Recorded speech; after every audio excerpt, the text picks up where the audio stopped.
কাজে আমরা শুধু ওনার জাগতিক দিকটাকে নিয়ে চিন্তা করব না, ওনার আধ্যাত্মিক জগতে যে ওনার পথচারণা ছিল, যোগাযোগ ছিল, সম্পর্ক ছিল, সেটা আমরা অবশ্যই স্বীকার করব। কথা প্রসঙ্গে আসে, কতটুকু উপরে ছিলেন। একবার আমি আমেরিকাতে থাকি, আমি একজন সিপিএ, যেটাকে আপনারা সিএ বলেন এই দেশে। আমি কোনো বা আরবি মাদ্রাসায় শিক্ষিত না, কিন্তু তরিকতের সাথে সংযুক্ত জন্ম থেকে হওয়ার কারণে আমরা সবাই এই পথ থেকে কখনো বিচ্যুত হয়নি। 2012 সালে আমার মুর্শিদ কেবলা তিনি জান্নাতুল বাকিতে শয়ন করার পর থেকে দায়িত্ব আমার কাছে আসেন। আমি কখনোই ডক্টর শমশের আলী সাহেবকে শুনি নাই অন্য কিছু। উনি শুধু বলতেন পীর কেবলা যান, এগুলো আমাকে সম্বোধন করতেন। আমি আমেরিকা থেকে একদিন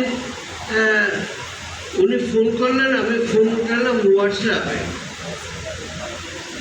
এখন কথা স্পষ্ট না, ভেঙে ভেঙে থামে, 10 সেকেন্ড থেমে যায়, আবার শুরু হয়। তো উনিও হাসলেন, আমিও হাসলাম। আমি বললাম যে ফোনটা একে কমপ্লিটলি টার্ন অফ করে দেন, চক্ষু বন্ধ করি দুইজনে, এবং দুইজনে কালপের উপরে হাত রাখি, এবার কথা বলি। আমাদের সাথে 5 মিনিটের মধ্যে কথা বলে, এত স্পষ্ট কথা বিনা তারে আমাদের কাছে বলালেন। এইটাই হলো হাবিব পাক সাল্লাল্লাহু আলাইহি ওয়াসাল্লামের খাস গোলাম হওয়ার একটা পুরস্কার। দোয়া মাহফিল হবে, আমরা সবাই দোয়া মাহফিল করতে এসেছি, মিলাদ ও দোয়া মাহফিল। আমরা দোয়া বাবারা মনে কিছু নেবেন না, দোয়া তার জন্যই বেশি করি যার শরীরে দুর্গন্ধ থাকে, কবর যাকে শুয়ে আসে দুর্গন্ধময় অবস্থায়, তার জন্য আমরা বেশি বেশি দোয়া করি। এবং দোয়া আবার যাদেরকে আল্লাহ রাব্বুল আলামিন তার প্রিয় বান্দা হিসাবে কবুল করেছেন, তার রসুল আকা মাওলা হাবিব পাক সাল্লাল্লাহু আলাইহি ওয়াসাল্লাম তার প্রিয় গোলাম হিসেবে কবুল করেছেন, তাদের জন্য আমরা দোয়া করি। এই জন্য যে তারা খুশি হলে আমরাও তার বেনিফিটেড হব। That's the only reason we come here to seek Allah's forgiveness, দোয়া করতে চাই, রাইট? আমি আমার মা জননী যিনি একটু আগে একটু বললেন, উনার পরিবারের সবাই খুব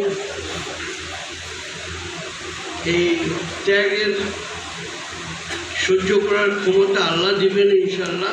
তবে মা জননী একটা সুসংবাদ আপনাকে দেই, ওনাকে যখন মাটিতে দাফন করা হয়েছে কবরস্থান আজিমপুরে, আমি ততক্ষণে নারায়ণগঞ্জে পৌঁছে গেছি আমার যেখানে থাকার। আমি খুব টায়ার্ড ছিল বলে আমার ঘুম এসে গেছে। হয়তো কে কীভাবে নেবেন জানি না, এবং can about that, but this is the reality, this is the Real fact. Doctor Shamsher এসে আমাকে বললেন যে পীর কেবলা যান, আমি পাশ করেছি।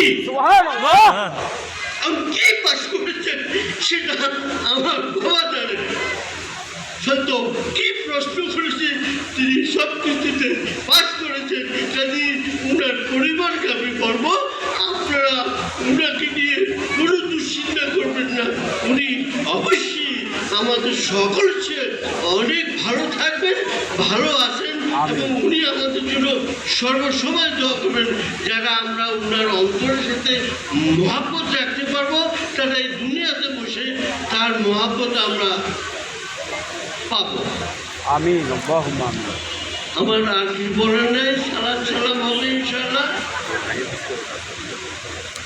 হাজির স্বামী দয়াল হাজির তোমার দুয়ারে, সালাতু সালাম জানাই তোমার দুয়ারে, সালাতু সালাম জানাই আলো আসহাবে, সালাতু সালাম জানাই আলো আসহাবে, ইয়া নবী সালাম আলাইকা, ইয়া রাসূল সালাম আলাইকা।